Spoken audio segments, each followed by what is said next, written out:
Welcome to Zooming In Coronavirus Special. I'm Simone Gao. More than 2,700 cases were reported in the U.S. in the last 24 hours from Wednesday morning to Thursday morning in total. More than 10,200 people across the country have tested positive for the virus. Among all the states, New York now has more than 4,100 cases, more than 3 times as many as any other state. As of late Thursday morning, at least 152 people have died nationwide. Today, we're going to talk about the situation in the state of New York. We'll also continue discussion on the Wuhan virus fallout on the economy. With me today is Jack Maxey, co-host of War Room Pandemic with Steve Bannon. Jack, how are you today? I'm doing very well, Simone. Thank you for having me on again. The state of New York is in a dire situation. They have now more than 4,100 cases. Governor Cuomo called for help, and President Trump is sending 2 hospital ships to New York. Tell me about those 2 ships.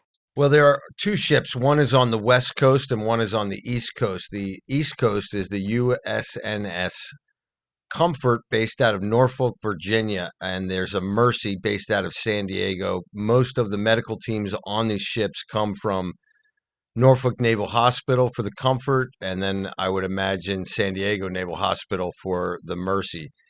Now, the Comfort is planned to go to New York sometime in the next 2 to 3 weeks. They're refitting the ship to a certain extent and preparing it for its mission.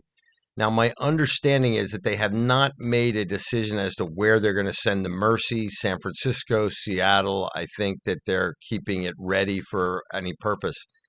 Interestingly, it came out today. It sounds like the Comfort is going to go to New York, not necessarily to treat patients with the coronavirus, but more to be overflow capacity so that people who might have broken legs, or more importantly, like we talked about the other day, people who might be immunocompromised in some way might be able to use the Comfort as a place where they can be in a state of safety away from the virus. So it'll be a way to isolate patients who do not have the virus outside of the hospital system. It's kind of a fascinating way to do it, and I give a lot of props to the number of beds that they've created in New York.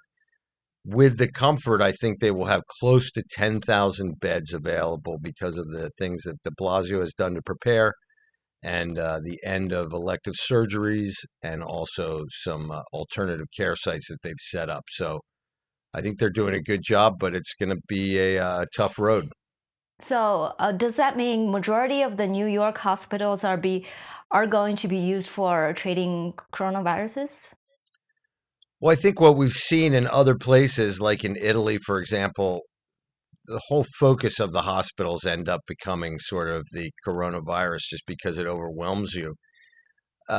When we spoke yesterday, there's dangers because inside these hospitals, we have people who are, in various states of health. And a real fear for most of the hospitals is how do we protect these vulnerable people from getting infected with the coronavirus in the hospital. I mean, you could almost look at it in the same way that we look at MRSA and some of the biological things that can infect one in a hospital. So they're very concerned that these people might be put at risk. And also, when the hospital becomes completely jammed with coronavirus patients, it becomes very hard to treat, the simple emergency cases, like a guy who, crashed his motorcycle, broke his leg or something. You got to be able to treat him too. So it looks like the plan is to use the USNS Comfort for those purposes as much as they can. Right. Governor Cuomo said the peak is going to be in 45 days, and those ships are arriving in 2 weeks. So that's comforting. But he also said, just like you said, we are in a war with the pandemic, and the New York is at the stage of seeing the enemy on the horizon approaching very quickly, but they don't have defenses in place. So what did he mean exactly? I mean, what defenses are not in place? Well, I think that one of the things that we've seen all across the world, from Wuhan to Milan to now New York City, is it's very difficult to be prepared for some sort of existential disease like the coronavirus appears to be We're not prepared for it. But I think that what Governor Cuomo is doing, and I think it's very rational, he is preparing the people of New York for the onslaught that is on the horizon. As he said, we had a doctor from Los Angeles on a week ago, and he elegantly said, I feel like I can feel raindrops, but I can't see the hurricane yet, but I know it's coming. A sort of similar metaphor. And I think it's very important for public leaders, health leaders, the president on down to explain to people what is likely to be upon them. And I applaud Governor Cuomo for being straightforward. And same with de Blasio. Remember, de Blasio said that we are going to have 10,000 patients in New York by next week. And he said that is a fact. And we more than likely will. So, yeah, I mean, the state of New York has 3 times as many as any other state. So do you think we are going to see the first demonstration of how our healthcare system would be overwhelmed in the state of New York? Well, let's see. These guys are preparing. The hope is that we will not be overwhelmed. I think we are learning a lot from seeing how things went down in Italy. The one nice thing is I don't think that we have the same demographic issues that they have in Italy. I've said many times I think we've got to concentrate on elderly care and old age homes, things like that, as they're the most vulnerable. But at the same time, as a message for any millennials out there who are watching, in Spain, they are saying like 30% of the people who are requiring hospitalization are in their 30s and 40s. So this is a serious illness, and I'm glad to see people like Cuomo and de Blasio describing it in those terms. As to the hospitals being overwhelmed, we don't know yet. We hope for the best. We pray for the best. But we will see. I mean, the one good thing about a great nation like America is that there's the ability to bring things like the USS Comfort into New York Harbor. And I can tell you, I was in the hurricane down in Puerto Rico, and when you see that big ship come pulling into the harbor, it is comforting in a way. I mean, it's a big white ship with a red cross on it, and you see those Navy sailors piling out of there with goods and services and ready to help. So I think it's a wonderful thing what they're doing, and Simone, sadly, all of us are going to know how well the New York City hospital system holds up in the next 10 days or so. Yes, that's true. And if New York would be fine, I think that would be a very good example for the rest of the country, right? I think so too, and in a weird way, Wuhan and New York share a lot of characteristics. I understand that they call the people from Wuhan the nine-headed birds, a sort of tough negotiators, people you don't want to mess around with. And New York is sort of the same way, right? These people are gritty, they're businessmen, they work hard, they play hard, and I think, yeah, if there's going to be a city where we're going to be tested, I'm glad it's going to be New York, and I think probably the same could be said for China. If there was a city that was going to be able to handle it, it was going to be the people of Wuhan. I think China is in a different situation. It's the government who failed the people. No question, but I'm talking about the people of Wuhan historically, through history. These people are tough people. This is pre-CCP.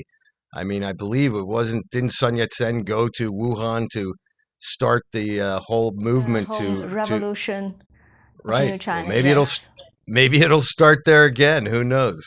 Yeah, let's hope for it.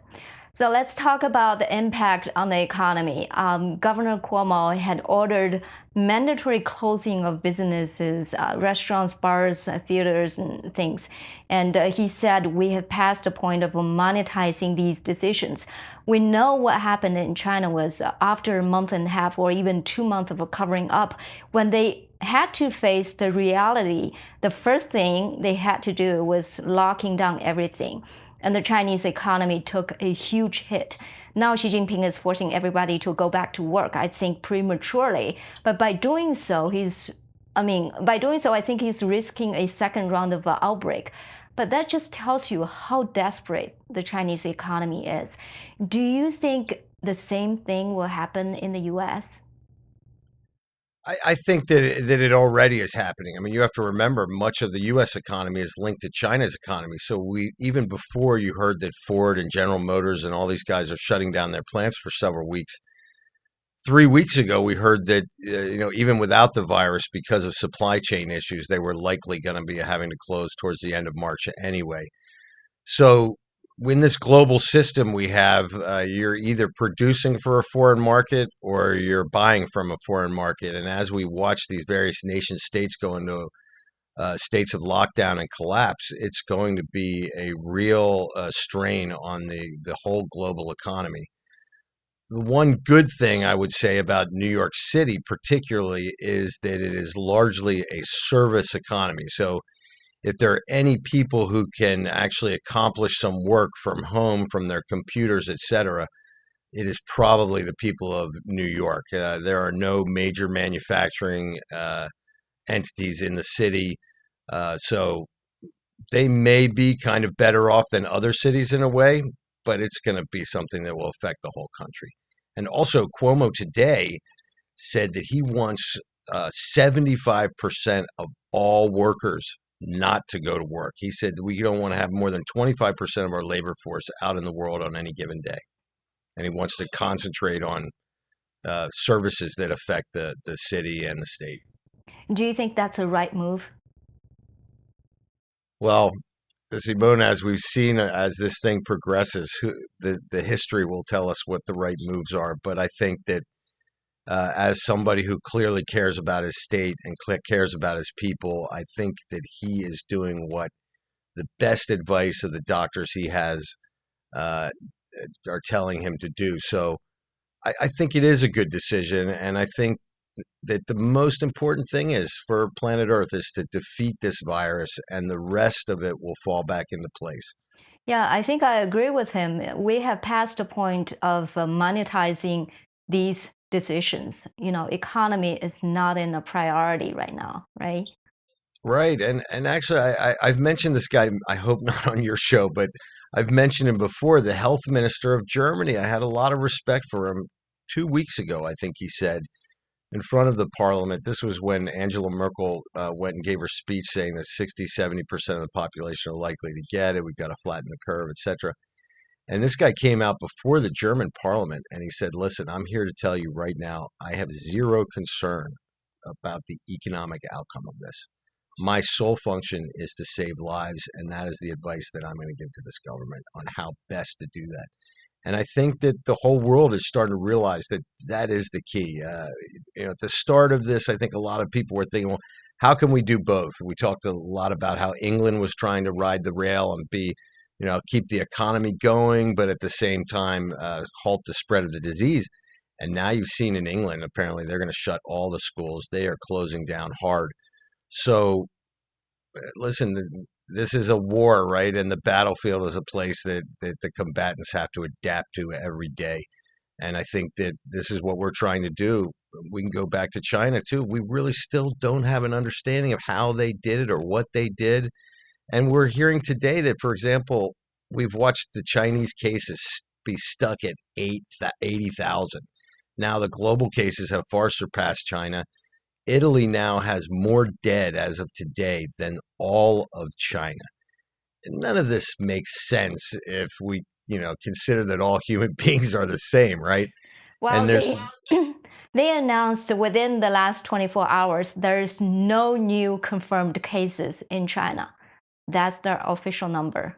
Do people believe it? I mean, at today's White House briefing, President Trump was asked that question, and he said, I hope it's true, but we don't know.